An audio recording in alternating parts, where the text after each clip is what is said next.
부천시에는 내가 이럴 줄 알았어요. 지금 예배 드릴 때 우리가 조금 인전태세, 마귀를 상대로 하는 인전태세로 예배를 드려서 좀 뭔가 마귀가 근접하지 못하도록 하는 게 중요하겠어요. 부천시에는 모든 교인은, 나는, 우리는, 모든 지도자는, 부천교회는, 하여간 순서가 조금 틀려도 이거는 딱 외우고 있어야 돼요. 우리가 이게 우리 교회의 비전이고 꿈이에요. 이것을 통해서 역사가 일어나는데 이건 모르는데 이거 뭐지? 그리고 그때서 주워 막 찾고 이러면 안 돼요. 안 찾는 사람보다는 낫지만 찾아가지고라도 이걸 딱 외우고 있어야 돼요. 우리는 이 정신으로 나가야 되니까 한 번만 더 해보겠어요. 부천시에는 모든 교인은, 아니 근데 목소리가 마음에 안 드네. 아니 여기는 왜 성가대만 하고 왜 여기는 안 하세요? 점잠 빼면 안 되는 거예요. 점잠 빼면 그때부터 마귀가 교만을 심어줘. 교만. 그래서 점잔을 빼면 안 돼요. 교회 와서는 어린애가 아버지한테 재롱 떨듯이 하나님 앞에 우리가 온 마음 다해서 정성을 다해서 해드려야 돼요. 이거 하나님이 들으시고 얼마나 기뻐하시겠어요. 이 고백을. 부천시에는 모든 교인은, 모든 지도자는, 나는, 우리는, 부천교회는,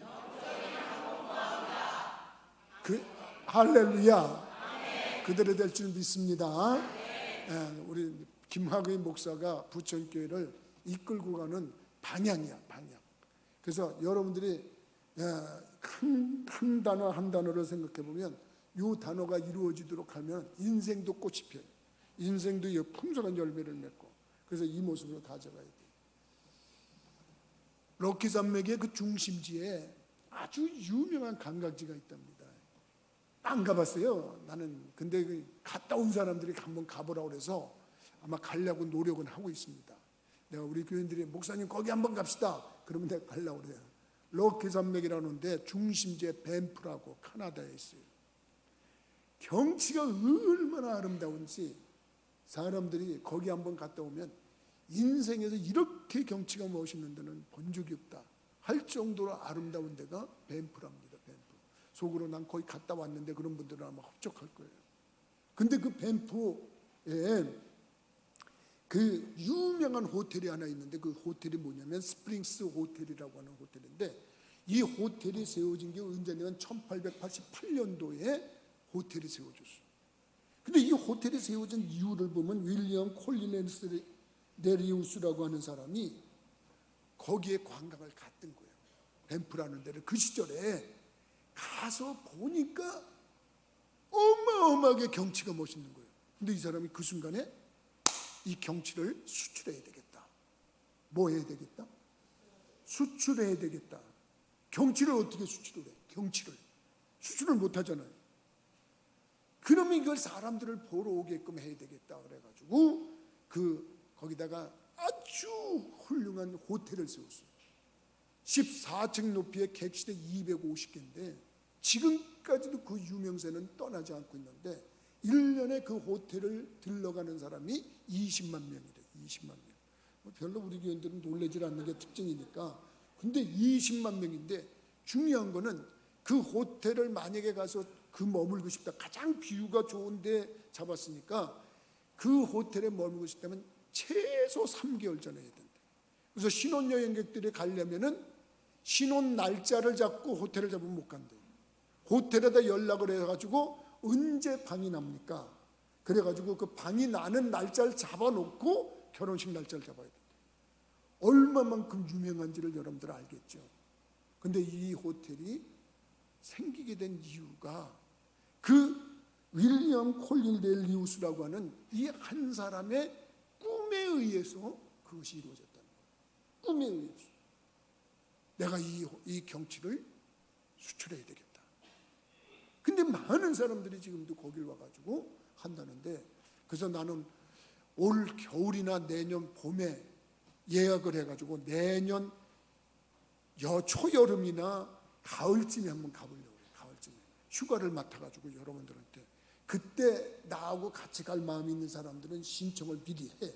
그러면 내가 여러분들의 가이드가 돼서 갈 거니까 거기 가려고 그래요. 왜냐하면 그런데 가서 봐야 그 윌리엄 콜린 레일리우스라고 하는 이 사람의 꿈이 나한테도 전이가 되는 거예요. 그래서 그 꿈을 가지고 살아가는 거예요. 여러분, 이 사람이라는 게 말입니다, 꿈이 없으면 말입니다, 정말 불행합니다. 그리고 삶에 희망이 없습니다. 제가 사회복지 관심이 많아가지고 노인 주간보호센터에도 관심이 있었고 요양원에도 관심이 있었는데, 목회를 하다 보니까 이걸 제대로 할 수가 없어요. 목회자는 못해요. 목회를 하려면 목회를 하고 그거를 하려면 그거를 해야 돼요. 그래서 그거를 내가 안 하고 있어요. 지금 안 하고 있어요. 그래서 여러분들한테 주간보호센터나 요양원이나 이런 걸 광고를 잘 안 하는 이유도 그런 거예요.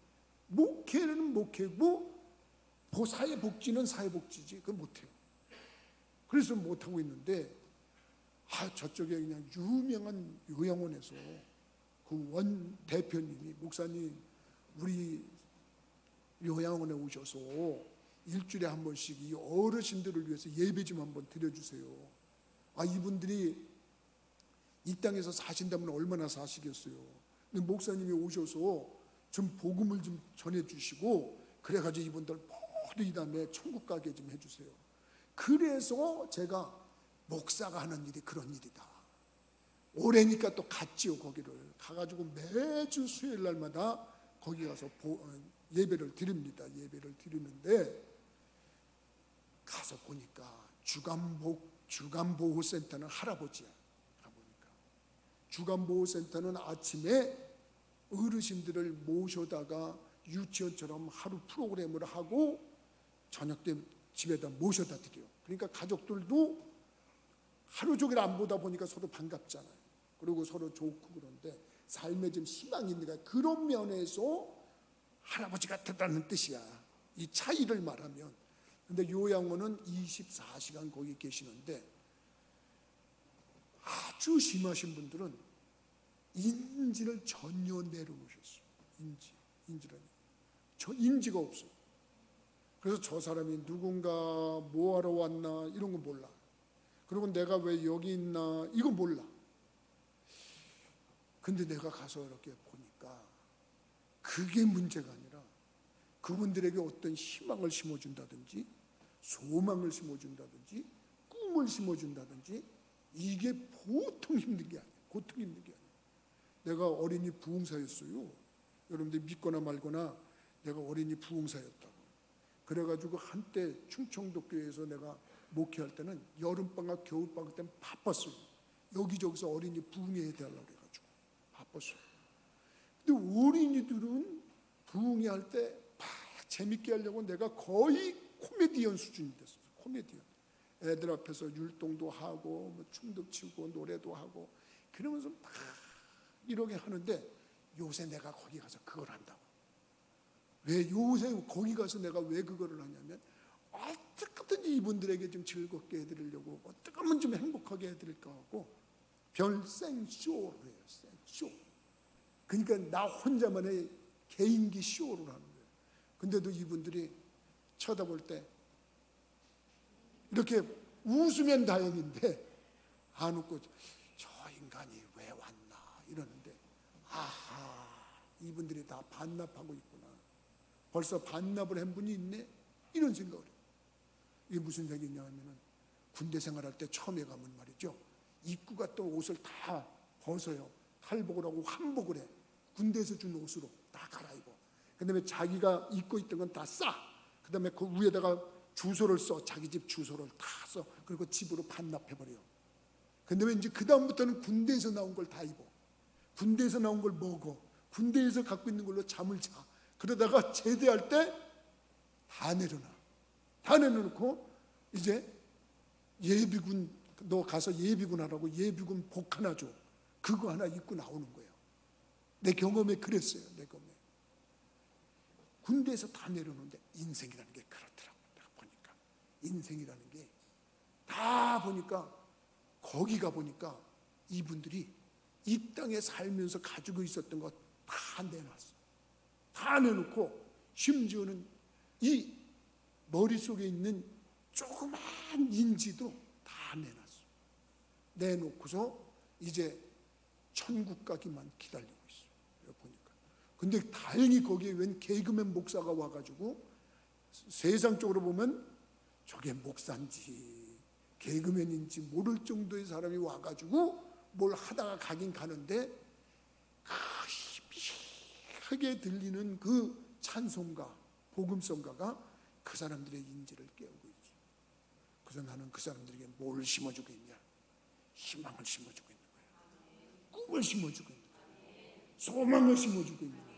무슨 소망이고 무슨 꿈이고 무슨 노인네들이 지금 다 내려놨는데 무슨 희망을 하는데, 아니래. 이제 여러분들 이 땅에서 야곱이 말한 인생 나그네 130년 120년을 살았지만 내 험악한 인생을 살았나이다 그러고 고백하는 것처럼 이제는 내려놓고 저 천국에서 주님과 모든 천사들이 기다리는 그곳에 들어갈 소망과 희망을 가지라고 거기서 그 모습으로 제가 하고 있는 거예요. 그러면서도 정말 돌아올 때는 하나님 한 영혼이라도 조금이라도 인지가 개선되게 해주시고, 한 영혼이라도 잔존 능력을, 그 남아있는 능력을 잔존 능력이라고 그래요. 그 능력을 더 개발해서 스스로 움직이고 운동할 수 있게 해주시고, 그들에게 정말 여생이 아름답게 해주옵소서 하고 기도를 하고 와. 그런데 내가 볼 때 정말 한심한 사람들이 있어요.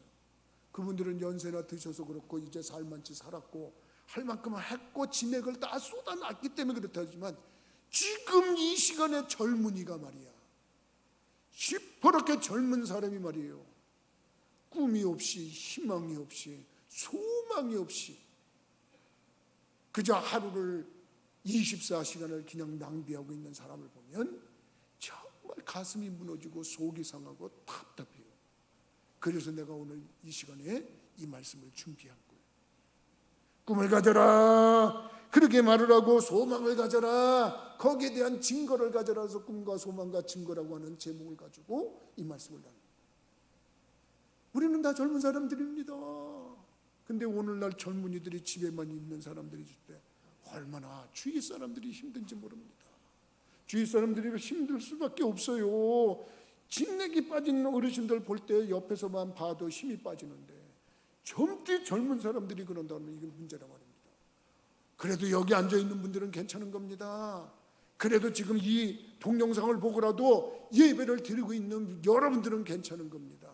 이런 것조차 무관심하고 무시하고 우습게 알면서 꿈을 갖지 않고 소망을 갖지 않고 희망을 갖지 않고 살아가고 있는 사람, 이런 사람은 참 그런 사람입니다. 하나님이 이 세상에 많은 사람들에게 꿈을 심어줬어요. 희망을 심어주고 소망을 심어줘서 이 세계가 이만큼 발전한 거예요. 따지고 보면 일찍이 꿈을 꿨던 사람들에게, 일찍이 희망을 가졌던 사람들에게, 일찍이 소망을 가졌던 사람들에게 하나님께 그 비전을 이루게 하시고 이 세계가 이렇게 발전하게 하신 거란 말이에요. 그래서 오늘날도 마찬가지입니다. 많이 배운 사람 쓰시지 않습니다. 이쁜 사람 안 씁니다. 자기가 이 세상에서 제일 이쁘다고 교만하고 있는 사람이 있습니까? 잘생긴 사람 안 쓰십니다. 하나님이 누구를 쓰시냐? 하나님이 쓰시는 사람은 그 사람이 꿈을 가지고 있는 사람을 찾아서 사용하시고 그를 통해서 큰 역사를 이룬다는 사실 깨닫기 바랍니다. 믿음은 바라는 것들의 소망이라고 그랬고 실상이라고 그랬고 보이는 거지 않는 것들의 증거라고 그랬어요. 그렇기 때문에 여러분들이 꿈을 가지고 해야 돼요. 왜 꿈이라는 건 뭐냐면 창조의 능력이 거기 담겨 있기 때문에 그렇습니다. 우리 부천교회 성도들이 꿈을 가지고 창조의 능력을 행할 수 있는 분들이 되기를 주님의 이름으로 부탁을 드립니다. 개인이 꿈이 없으면 망해요. 그 가정도 꿈이 없으면 망해요. 나라도 똑같아요. 꿈이 없으면 망하는 거예요. 생각해 보세요. 자기 정권이나 유지하고 자기의 그 삶이나 체들어야겠다고는 저 북한 정권을 보세요. 인민에 대해서 어떤 꿈을 심어준 게 있습니까? 백성을 위해서 어떻게 잘 살게 해보겠다는 그런 게 있습니까? 자기만 배불리고 자기 가족만 정권을 유지하겠다고 3대 세습, 4대 세습을 하고 있는 그 나라는 망한 나라입니다. 개인도 마찬가지입니다. 가정도 마찬가지입니다. 교회도 마찬가지입니다. 나라도 마찬가지입니다. 하나님이 쓰는 사람은 어떤 사람이냐? 꿈을 가진 사람인데, 나는 여러분들이 꿈을 꿀 수 있는 분들, 희망을 가질 수 있는 분들 되시기를 주님의 이름으로 부탁을 드립니다. 그래서 하나님께서 그 사람을 사랑한다 그러면 꿈을 심어주는 거예요. 그 가정을 사랑한다 그러면 꿈을 심어주는 거예요. 그 나라를 사랑한다면 꿈을 심어주는 거예요. 그렇기 때문에 오늘도 꿈을 넣어주시고 그 꿈을 따라서 승리한 인생들을 한번 찾아가 보면 그게 얼만큼 정확한지를 알 수가 있어요. 여러분, 아브라함 생각해 보셨어요? 아브라함은 우리가 설교 중에 계속 듣는 얘기고 성경을 읽으면 아브라함에 대한 얘기가 참 많이 나옵니다. 아브라함도 우리와 똑같은 사람이었습니다. 이 세상에 태어나서 75년 동안은 우리랑 똑같은 사람들이었어요. 그 나이 75세 되기까지는 아브라함이라고 하는 사람이 어디에 존재했는지조차도 성경에 나와 있지도 않았어요. 근데 하나님께서 아브라함을 지금 들어 쓰셔야 되겠어요. 그래서 아브라함을 부르셨어요. 제일 먼저 하신 일이 뭐냐면 아브라함에게 꿈을 넣어줬단 말이에요. 너는 내 본적 친척 아비집을 떠나라, 그렇게 얘기를 합니다. 그리고서 하나님께서 그에게 참으로 꿈을 심어주면서 내가 지시하는 땅으로 가라. 그러면 너는 많은 민족의 조상이 될 것이다. 많은 민족의 조상이 될 것이다. 그러면서 그에게 꿈을 심어줬다는 거예요. 여러분 생각해 보세요. 그가 75세를 살아올 동안은 아무런 것도 없었어요. 근데 하나님이 부르시더니만 그에게 영롱한 꿈을 심어주고 거기에 대해서 복의 근원이 될 거를 심어줬단 말이에요. 그랬더니 가나안으로 향하는 모험을 그가 시도합니다. 꿈을 가진 사람은 반드시 시도하게 돼 있어요. 모험이지만 그걸 시도하게 돼 있어요. 그래서 젊은이들한테 꿈을 가지고 시도하라고 하는 얘기가, 내가 얘기했잖아요. 학생 때, 야들아, 너희들이 지금 크게 되려면 지금 세상을 마음껏 다녀봐라. 그래가지고 그냥 돈 한 푼 없으면서 무전여행을 다닌 거 아니겠어요, 제가. 그래가지고 그 시절에 무전여행이고, 내가 지금까지 내 또래 된 사람들을 만나가지고 그 시절에 제주도 갔다 건너온 사람이 있냐고 물어봤더니 여태까지 못 만났어. 여태까지 못 만났어. 그 선생님이 그래야 너희들의 인생이 달라질 거다. 여러 사람을 만나보고 여러 사람을 상대해보고 그럴 때 너희들의 인생의 삶을 터득할 수 있을 것이다. 그래서 몇몇 뜻맞는 친구들에게 야 우리 가자.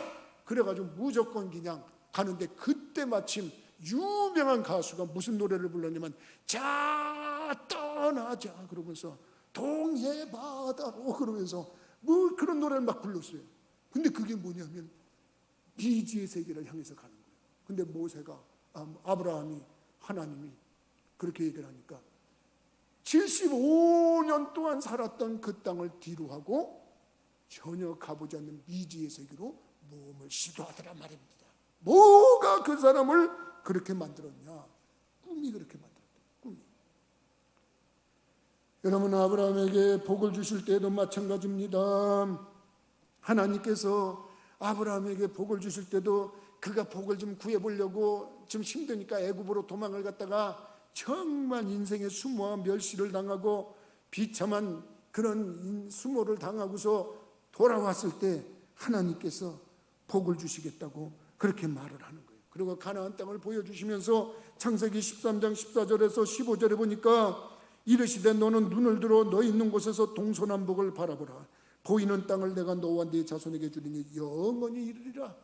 그래서 결과적으로 하시는 말씀은 뭐냐면 이 아브라함이 자녀만 준다 그러니까 아마 이게 자기가 먹고 살 게 아마 고민이 됐던 모양이야. 그냥 애굽으로 찾아갔었잖아요. 그래도 고민은 거기서 정말 망신을 당하고 돌아왔는데 하나님이 다시 한번 보라는 거예요. 이 넓은 광활한 땅을 너한테 주겠다. 그리고 아브라함에게 꿈을 다시 한번 심어줬단 말이에요. 그냥 아브라함이 야 이거 하나님께서 나에게 이렇게 하신다. 그리고서 그가 꿈을 가졌어요. 근데 또 실망이 되는 거예요.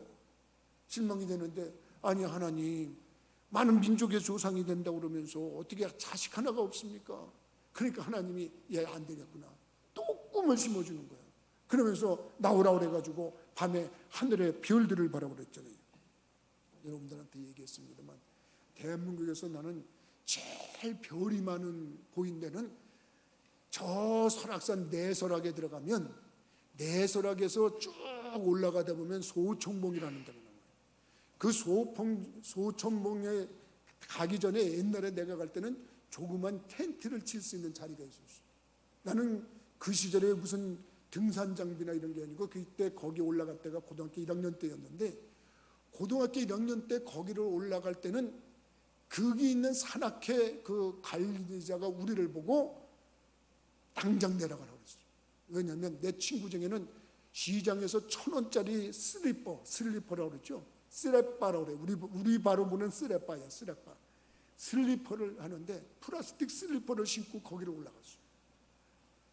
여기를 어떻게 올라왔냐.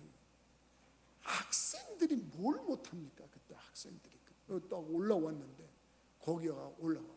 그래도 우리는 안 내렸어요. 아닙니다. 우린 정상을 밟아야 됩니다. 그래가지고 소총봉 밑에서 하룻밤을 자다가 하늘을 쳐다봤어요. 그랬더니 별들이 쫙 보이는데 그 새들의 울음소리와 그 산속에서 흐르는 냇물 소리가 쫙, 그것도 지금도 잊을 수가 없어요. 그거 다 하늘의 별들이 촘촘 있는데, 솔직히 말하면 그 별들은 마음 잡고 쉬면은 쉴 수는 있겠다고, 어느 정도는.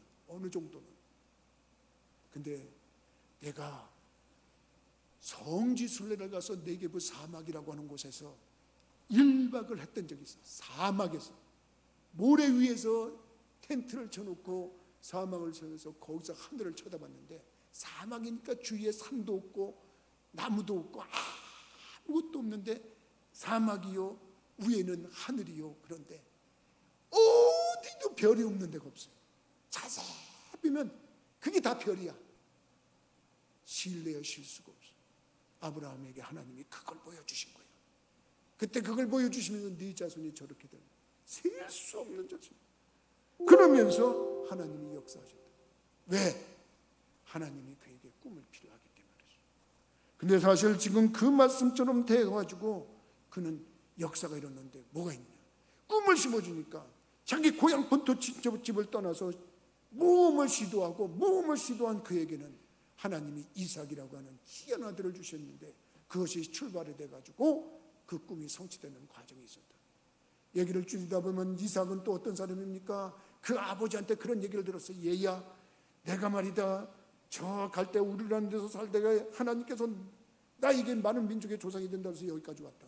하나님은 반드시 너를 통해서 이 세상의 많은 민족의 조상이 되게 할 것이다. 그리고 그 말씀을 들었을 때 그는 꿈이 생기는 거야. 맞아, 나는 하나님의 정통 자녀야. 그리고 나를 통해서 자손들이 임해질 거야. 그러니까 아빠가 너희를 좀 와봐라, 너가 재물이다. 그래가지고 칼을 들어서 모리아산에서 칼을 할 때 저항 한번 안 했어. 뭐 하나님이 나를 천하의 많은 민족의 조상이 된다고 그랬는데 나를 죽이시면 다시 살리시겠지. 그리고 아무 소리 안 했어. 내가 하나님이 아브라함 아니야 가만 잠깐. 그리고서 수양을 걸리게 해가지고 그 이삭을 살려줬대. 그 이삭이 그때 그 믿음이 어디서 나왔냐? 소망 속에서 나왔다는 거예요. 어떻게 보면 꿈 속에서 나왔다는 거예요. 자기가 가진 그 하나님의 말씀의 비전을 가지고서 나왔다는 거예요. 이것이 중요하다는 거예요. 야곱, 여러분 성경에는 야곱이라고 하는 사람이 에서와 쌍둥이라고 그랬습니다. 근데 이상합니다. 말라기 1장 2절로 3절에 보거나 로마서 9장 13절의 말씀을 참고해서 보면 하나님이 뭐라고 그랬냐면, 하나님이 에서는 미워했고 야곱은 사랑했다, 이렇게 표현을 했어요. 야, 웃기지 않습니까? 쌍둥이가 이 세상에 태어났는데 하나님이 차별을 하셨단 말이에요. 왜 차별을 했냐면 먼저 태어난 장자 에서를 하나님 미워하셨대요. 그리고 자자 야곱을 사랑하셨대. 인간적으로 보면 나는 에서를 더 좋아합니다. 왜 에서를 더 좋아하냐면 에서가 내 성격 같아. 왜 그러냐면 사냥 같은 거 좋아하고 들로 산으로 쫓아다니면서 사냥하고 남자다운 기백이 있고 그런 게 있어요. 근데 하나님이 아니야, 난 걔 싫어해. 야곱은 기집애 같아. 그리고 집에서 이러고 엄마 쫓아다니면서 치맛꼬리 잡으면서 엄마 쫓아다니고 그러죠. 근데 하나님이 야곱을 왜 사랑했냐면 야곱은 꿈이 있었단 말이에요. 무슨 꿈이 있었냐면 차자로 태어났을지언정 자기는 믿음의 조상 아브라함과 이삭과 야곱의 정통을 위해서 자기의 후손으로 어떻게 보면 많은 민족의 조상이 되겠다고는 꿈을 가진 거예요. 하나님이 그거를 사랑하신 거예요. 그가 가진 꿈을 사랑하신 거야. 소망을 사랑하신 거야. 희망을 사랑하신 거야. 그러니까 하나님이 에서는 제쳐놓고, 지금 인간적으로 볼 때는 사기치고 거짓하고 하는 야곱을 하나님이 어떻게 보면, 내가 인간적으로 생각할 때 뭐가 사랑받을 짓을 하나도 안 했는데도 하나님이 그거를 고쳐가지고 어떻게 휘재를 대서라도 환덕배를 쳐서라도 부러뜨려서라도 그걸 정신 차리게 만들어 다음에 그가 가지고 있는 꿈만은 성취하도록 하셔서 야곱에게 하나님이 사랑을 베푸셨다는 이 사실, 여러분들이 깨달았으면 좋겠습니다. 나는 여러분들이 그걸 좀 깨달았으면 좋겠어요. 야곱은 그 이름 자체로 도둑놈이란 뜻이야. 야곱은 그 이름 자체로 사기꾼이란 뜻이야.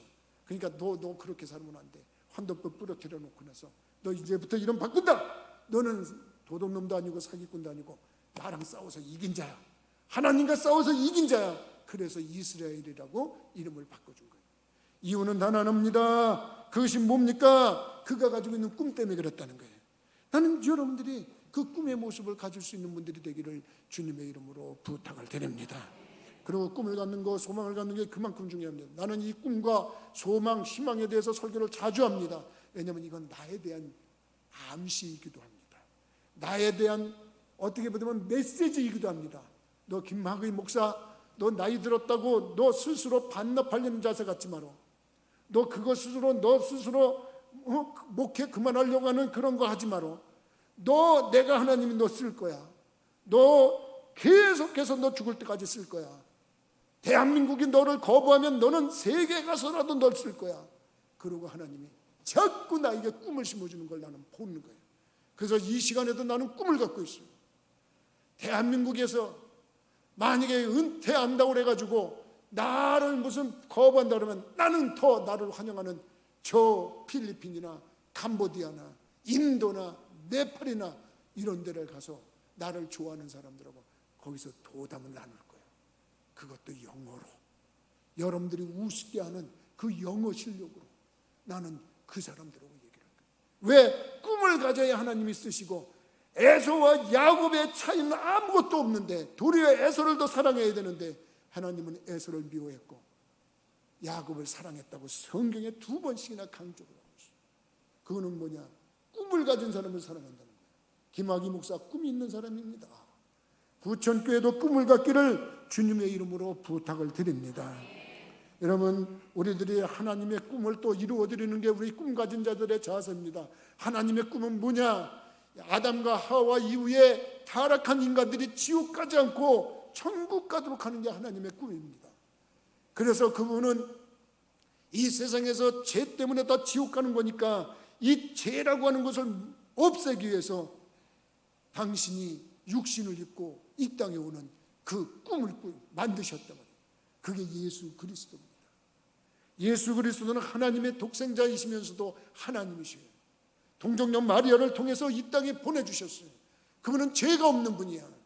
그래서 그분이 오기 전에 인생들이 무식해서 못 깨달을 것 같으니까, 야 봐라, 너가 죄가 있으니까 너 죄값을 치르고 지옥 가야 돼. 근데 봐라, 너 대신에 죽는 이 양이 있기 때문에 이 양 때문에 너가 사는 거야. 그리고 양에다가 안수하고 양을 잡아서 깨끗 소리 지르는 그 양을 갖다가 잡아가지고 피를 뿌리고 그걸 제단에 바르고서 그 사람의 죄를 사해줬어요. 그게 구약의 제사야. 여러분들 얘기했죠? 저 장로교 신학대학 학생들이 졸업반을 맞으면서 4학년 신학생들이 하계 수련회를 가가지고 다 제사장복을 입고 그 다음에 정말 이 레위기에 나오는 제사법을 따라서 양을 끌어다가 이제 그 위에다가 안수하고서 정말 칼을 들고 양을 잡았어요. 양이 묶인 상태에서 깨끗 쏟아지는데 그 피를 쏟으면서 할 때 그 양이 그냥 죽으면서 소리를 지를 때 거기에 있던 신학생들이 다 눈물을 흘리는데 계속 통곡을 했다는 거예요. 나 때문에 이 양이 죽는구나. 근데 우리들은 그냥 이 역을 얘기로만 듣는 거야. 2000년 전에 예수님께서 십자가에서 대속의 보혈을 흘리고 죽으셨다고 하는 얘기를 그냥 얘기만 듣는 거야. 그러니까 감이 없는 거야. 그분이 죽으셨대. 그분이 채찍에 맞으셨대. 그분이 가시면류관을 쓰셨대, 창에 찔리셨대, 그걸로 끝나는 거예요. 근데 그분을 만약에 진짜 우리가 양이 내 때문에 여기서 소리를 지르고 피를 쏟고 발버둥을 치다가 죽는 그 모습을 본다면 그 죄책감, 그 마음 안 갖는 사람이 누가 있겠어요? 예수님이 바로 그런 거예요. 죄 없는 분이 이 땅에 오셨어요. 죄 없는 분이 이 땅에 오셔서 그 우리의 죄값을 치르기 위해서 십자가에서 대속의 보혈을 흘리고 돌아가시는 그 일을 하시는 것이 뭐냐면 그 사실을 믿고 하나님의 형상을 닮은 모든 인간들이 죄 용서받고 천국에 오는 것, 이것이 우리 하나님이 가지신 꿈이라는 사실 믿으시기 바랍니다. 그거를 이루기 위해서 우리들이 참으로 이루어드리고 그것을 실천해드릴 때 우리가 제대로 믿는 사람이라고 해요. 그 일을 반드시 이루어 나가야 합니다. 그 일을 우리들이 못하니까 하나님께서는 예수 그리스도께서 십자가에서 대속의 죽임을 당하신 후에 3일 만에 부활하시고 나서 얘들아 내가 간다고 너희들 슬퍼하지 마라. 내가 가면 또다시 보혜사가 올 것인데 그분이 와서 내가 하던 일을 계속할 것이다. 근데 오늘날 성령님이 오셔서 우리들을 사용해서 그 꿈을 계속해서 이루어가도록 역사하는 줄 믿으시기 바랍니다.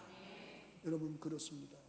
우리들 예수 그리스도를 통해서 구원의 은총을 깨닫고 할 수만 있으면 하나님의 꿈을 이루어드려야 돼요. 그는 영혼 구원입니다. 영혼 구원입니다. 그래서 나를 통해서 영혼 구원하고 나를 통해서 생명을 살리는 겁니다. 그 생명을 살리는 일에 계속할 때 우리 하나님께서 기뻐하시고 우리와 함께 하셔서 승리케 하신다는 사실 분명히 여러분들이 가지기를 바랍니다. 믿음 생활하면서 여러분들 꿈을, 내 꿈도 중요하지만 하나님의 꿈도 이루어야 드려야 되는 거, 하나님의 소망도 이루어야 드려야 된다는 거, 그거를 여러분들이 깨닫고 주님과 동행하면서 주님 나를 사용해 주옵소서. 근데 내가 부족합니다. 하나님 성령님 보내주셨으니 성령님이 내 몸을 성전 삼고 내주하셔서 그 일을 마음껏 할 수 있도록 후원하여 주옵소서. 그렇게 기도하시면서 아름다운 꿈을 이루어가는 믿음의 성도들, 그래서 그 꿈이 증거가 되는 우리 복된 성도들 되시기를 주님의 이름으로 축복합니다. 기도하시겠습니다.